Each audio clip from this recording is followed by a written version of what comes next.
J'ai fait un cursus à l'école Pivot en art appliqué à Nantes avec une option BD. J'ai arrêté en milieu de seconde année, je suis pas allé à la fin du cursus.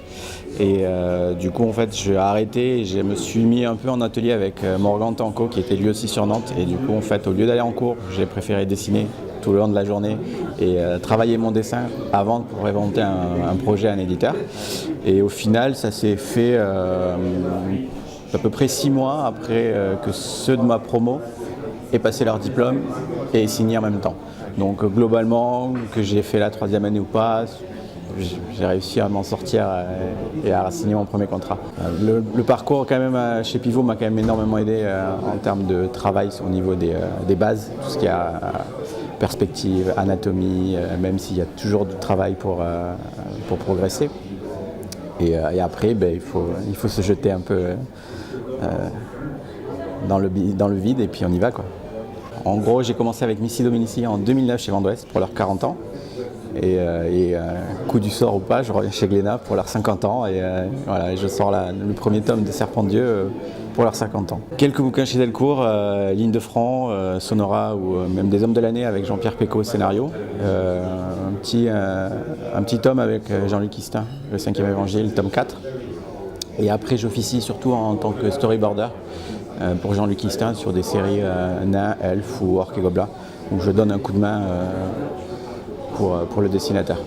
En fait, surtout, c'est une efficacité, c'est-à-dire qu'avec globalement, je dois avoir avec un découpage proposé, détaillé, précis, je dois avoir l'équivalent de 2 à 3 planches de retouche sur l'intégralité de l'album.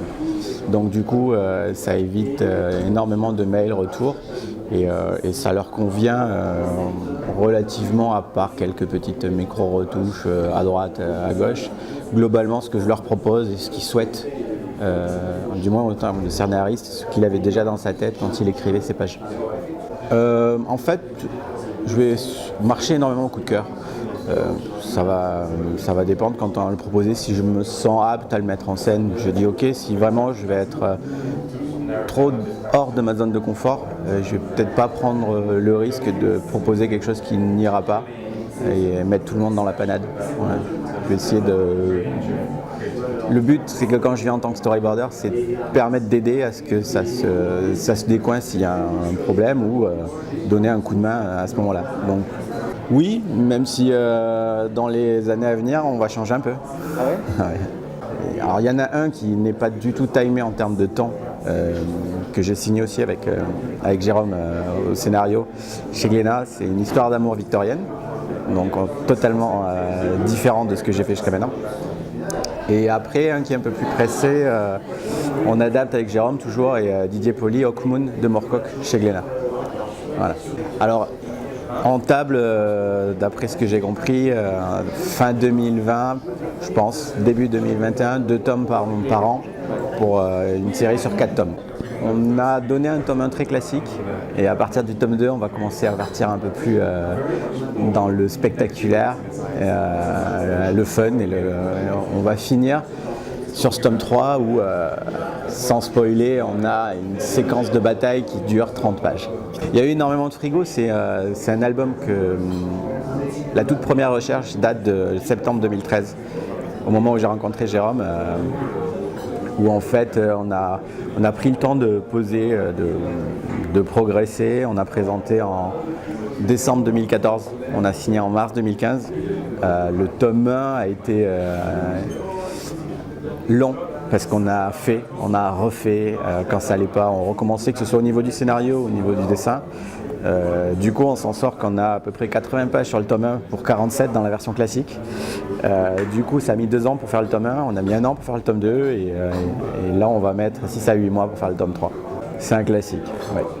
Et après, je pense que ce soit Jérôme ou moi, c'était une première collaboration, et du coup on est resté dans les codes, on est resté dans quelque chose peut-être de très classique, mais on a fait en sorte de proposer quelque chose qui se tienne du début jusqu'à la fin. Même si on est parti sur quelque chose de classique, on vous a réservé quelques surprises à partir du tome 2 jusqu'au tome 3. Il y a une possibilité après d'amener une part de fantastique beaucoup plus importante. Voilà, même si on ne fait que la survoler sur ce tome 1, à partir du tome 2, on va amener un petit peu plus de fantastique et hypothétiquement, si un nouveau cycle doit avoir lieu, on sera un peu plus fantastique à ce moment-là. Un petit pitch, là, à l'heure d'aujourd'hui, on a commencé le storyboard, on est sur la mise en place de la collaboration avec Didier Poli. Et trouver l'équilibre à nous deux, et quand ce sera fait, ça va dérouler. Il y a un équilibre parce que même si tous les deux on travaille en réaliste, on ne dessine pas de la même façon. Et Didier s'occupe de tout ce qui est design, décor, et donc il y a un petit moment où il faut que je prenne ces designs, que je me les réapproprie, et pour donner quelque chose qui soit dans ce que Didier a dans sa tête et dans ce que moi je ressens à ce moment-là. Donc on préfère prendre le temps de caler ça avant d'attaquer les planches pour que justement dès la première planche en fait ce soit quelque chose qui se tienne du début jusqu'à la fin. Alors, on a un souhait de tenir du début jusqu'à la fin graphiquement, que ce soit au point. Il y a un sujet que je sais que j'arriverai jamais à traiter, c'est la science-fiction. J'adore regarder de la SF en série, en film ou même en roman. Mais alors la conception d'un vaisseau spatial me passe à des milieux au-dessus de la tête. J'arrive pas à visuellement arriver à sortir quelque chose. J'arrive pas à concevoir un vaisseau parce que je me dis que en gros, pour faire un vaisseau qui soit cohérent, il faut le comprendre et ça, cette gymnastique-là, je ne l'ai pas. Pour moi, de la science-fiction, il y a un moment donné, on n'est plus sur Terre, où on est dans notre monde, on va être dans l'espace, on va voyager. Donc, il y a toute cette étape-là qui serait pas naturelle pour moi. Peut-être qu'un jour, je m'y confronterai, mais pour le moment, le passé me va très bien. Pas nécessairement, même si j'aime énormément le travail de Laufrey, de Giraud, enfin tout ce qui est ancrage, pinceau, plume. Mais je peux pas aller contre. En fait, c'est-à-dire que pendant mes études, je voulais faire du semi-réaliste. C'était vraiment ce que j'avais envie de faire, donc je suis parti dans cette veine. Mais on se rend compte qu'en fait, si c'est pas vous, si c'est pas votre moi profond, vous n'y arriverez pas. Et du coup, il y a un moment donné où il a bien fallu que je me fasse une raison, où je ferai du réaliste, et que ce sera de l'ancrage, qu'il y aura des masses de noir, et que voilà, c'est là où je m'amuse, c'est là où je m'éclate, c'est là où je m'exprime. Même si la plupart du temps, on me dit « mais moins de noir ». Mais bon, il faut arriver à trouver un équilibre entre lisibilité et noir, et c'est tout là, et le petit plus qui peut donner à des planches qui seront réussies, ou d'autres où la lisibilité sera un peu moins bonne parce que il y aura trop de noir.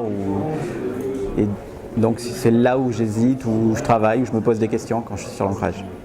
Moitié-moitié. Actuellement, je travaille où je fais du board crayonné poussé. Je fais sous Cintiq.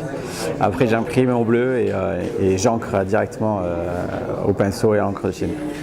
J'ai besoin de travailler parce que, en gros, je vais moins travailler mon crayonné, mais je vais dessiner au pinceau. Donc, je vais amener quelque chose de vivant sur le moment où j'encre. Le seul truc qui est crayonné, c'est les visages. Et après, tout ce qui est décor, des fois, ça peut être très rough. Et je vais ancrer directement sur la page. Je sais où je vais, je sais où tel élément va être placé, mais je vais le dessiner à l'ancrage. Du coup, il n'y a pas, c'est pas comme si je l'avais crayonné très fidèlement et où il y a une étape où on repasse le trait. Et moi, quand je fais ça, j'ai la sensation de perdre quelque chose à cette étape-là. Du coup, j'ai lâché le crayonné pour justement avoir un peu plus de vie à l'ancrage. Aussi, ce qui n'est pas négligeable, ne nous voilons pas la face. J'ai une code qui est travaillée par un libraire galeriste sur Rambouillet, BD Flash Rambouillet. C'est lui qui s'en occupe depuis bientôt 5 ans.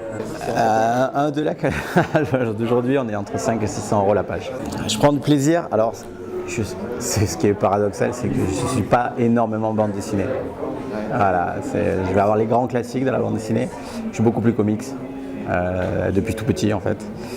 Et donc j'ai plus de facilité à dévorer du comics qu'à dévorer de la bande dessinée. Je vais être plus sélectif en fait en termes de bande dessinée qu'en termes de comics.